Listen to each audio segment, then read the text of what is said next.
guys, welcome back to the channel. So today I thought I'd do a video on getting my truck ready for winter. So one of the things I want to do this year is something I haven't done before, but we get a lot of snow here and sometimes I have trouble getting out of the dooryard. And one of the reasons is this air dam right here, and there's one more reason I'll show you later in the video. But originally my plan was to just cut it off until I got under there and realized it was actually quite easy. It's a little time consuming, but it's very simple. I probably only got, there's only 2 bolts left holding it on. Instead of cutting it off, I decided to just take it off the proper way because it's quite simple, just time consuming. But even then, I've probably got not much more than a half hour in it, maybe less. Okay, guys, there it is, removed. What I did, I put there's 13 screws. I put all of them back in it, just in case I want to put it back on in the future, whether that be for reselling it or GM puts it on there for fuel mileage. I can't see it making that much difference, but if it does, maybe next summer I'll want to put it back on. I don't know, but I'm going to keep it. So I got all the screws put back in it. Okay guys, so here's what it looks like with the air dam removed. I don't know, I kind of liked it with the air dam on there, but like I said, it caused issues in the wintertime. And at least now it does look like a 4-wheel drive. Now the next thing I want to remove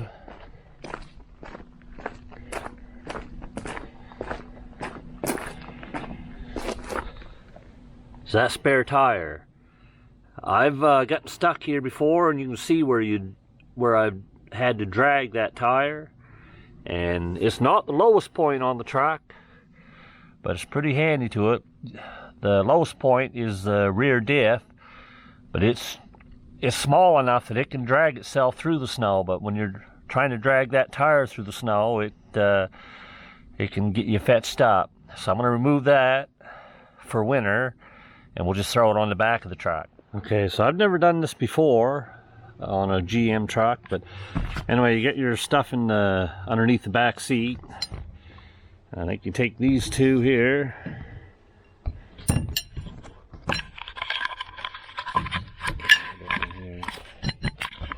take these 2, go together like this, and then I don't think you use this one here.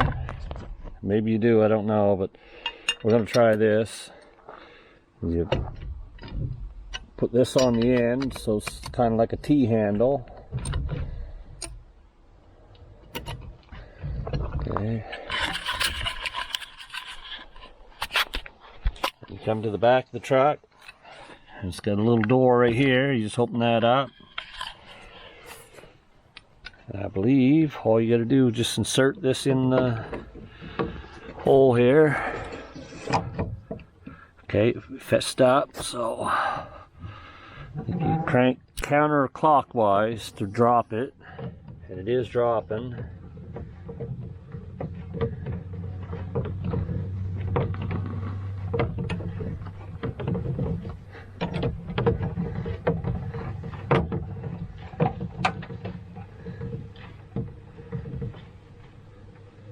Okay.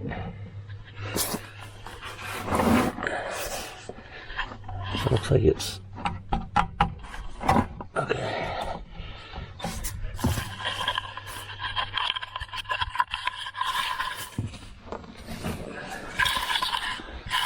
Looks like it might be rusted a little bit. It's supposed to flip over, go up through. There, it did. Okay, so we can take the tire right out from under here.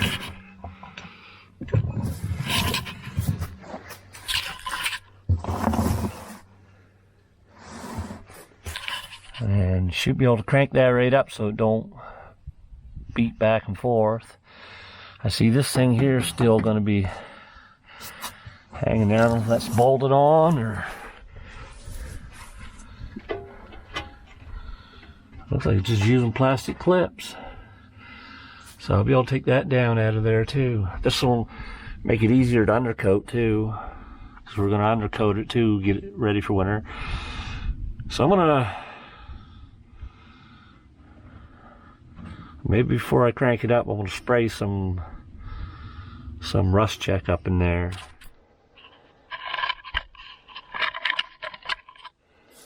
Okay, so we're going to spray a little rust check up in here if we can.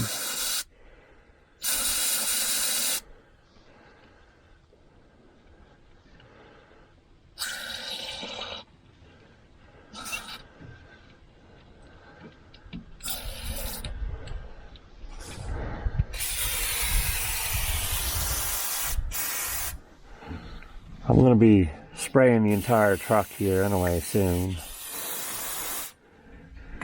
So we'll crank that back up in. Crank it back up, you go clockwise. Counterclockwise to drop it, and clockwise to drag it back up.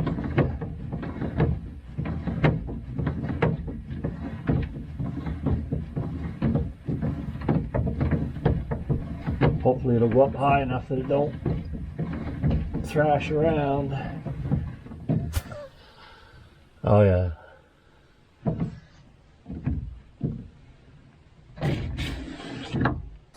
Okay, so I don't see much sense in having that hanging there. It looks like it's only on there with them little plastic clips. I'm gonna see if I can take that down out.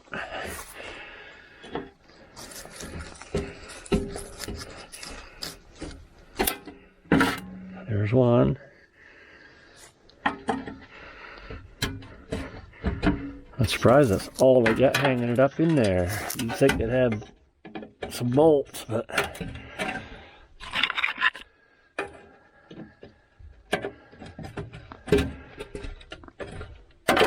there.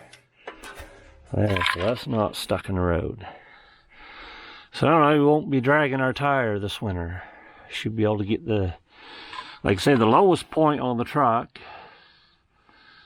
Now, it might be the transfer case, I'm not sure. But they can get through the snow a lot easier than that big tire can. Okay guys, so here's the most important part about getting the truck ready for winter, is winter tires. When I bought this truck, I bought us extra set of wheels. I'm just going to buy the plain steel ones, but they were $110, and these ones here were just $25 a wheel more, so I bought the American racing wheels. Anyway, I wore out the first set of winter tires, so I had to get a new set for this winter.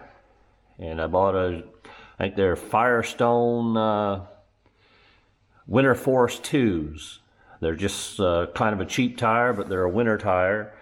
Even with four-wheel drive, it's a lot safer to have winter tires. And it's also a good time to check your wiper blades. These ones here, I just replaced these probably a month and a half ago, so they should be good. I don't know how well this shows up on video, but I completely undercoated the truck for the winter. I've undercoated the truck ever since I got it new.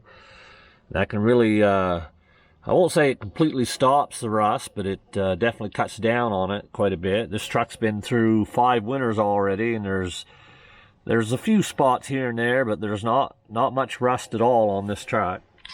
I also finally invested in a good set of floor mats. I run rubber mats before, but they're the ones that they don't fasten down, so they're all the time getting kicked sideways, and you track in a lot of snow, which ends up melting, and it can soak through the carpet, and if it makes it all the way to your floor, the water lays in there, and it can cause rust on your floor pans. So investing in a real good set of floor mats is a good idea. This one here covers the entire floor, and it kind of comes up, so it'll hold the water in there till it evaporates. Okay, here's something else you really should have for winter, is a good set of booster cables. These ones are fairly cheap, but they do work well because I've used them before. But there is something even better that you can get besides booster cables, because with booster cables you got to have somebody around to boost you. Well, these things here, this little booster pack, you can get these quite cheap now. They used to be a little more expensive, but I got this one here for just a little over $100 on Amazon. Comes with your cables, and this way you don't have to rely on anyone to boost you. You just hook this up. There's lots of videos online how to use it. It also comes with a flashlight, which can be helpful.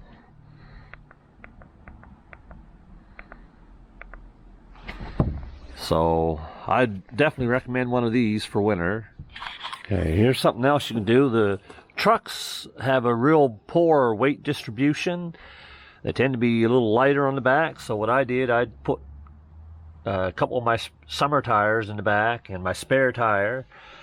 And I put a couple sandbags in the back. Just will help with traction in the rear. Okay, here's another view of the truck with the air dam removed. It adds a lot of extra ground clearance in the front. I probably will put it back on the springtime though, because I have noticed the difference in fuel mileage. I don't have any hard numbers because the truck's a lot harder on gas when it's cold anyway. Maybe kind of springtime I'll compare the fuel mileage with and without the air dam, because I am going to put it back on in the springtime. So another thing too, now's a good time to do any maintenance that needs to be done. For example, this truck, I probably a month ago I changed the front and rear diff fluid, which I change every 2 years, and I changed the transfer case fluid, which I do that every year because we use the four-wheel drive a lot. You're looking at probably 4 or 5 months a year that I use it almost every day because we get a lot of snow and freezing rain and stuff here. So now's the time to do that kind of maintenance. As far as oil changes go, I just changed the oil not too long ago in the truck, and I may do one. I'll do at least one, maybe two more before the winter's over. So, but if it's time for an oil change, now would be the time to do it. Anyway, guys, that's what I do to get ready for winter. Some people like to put an emergency kit in their vehicles. If you do a lot of traveling, it's probably a good idea. Like extra winter gloves and hats and maybe an extra jacket and a blanket or something. But I don't go too far just from here to work, so I don't really have one of them set up in the truck. But anyway, guys, hope this helps somebody out, and we'll catch you in the next one.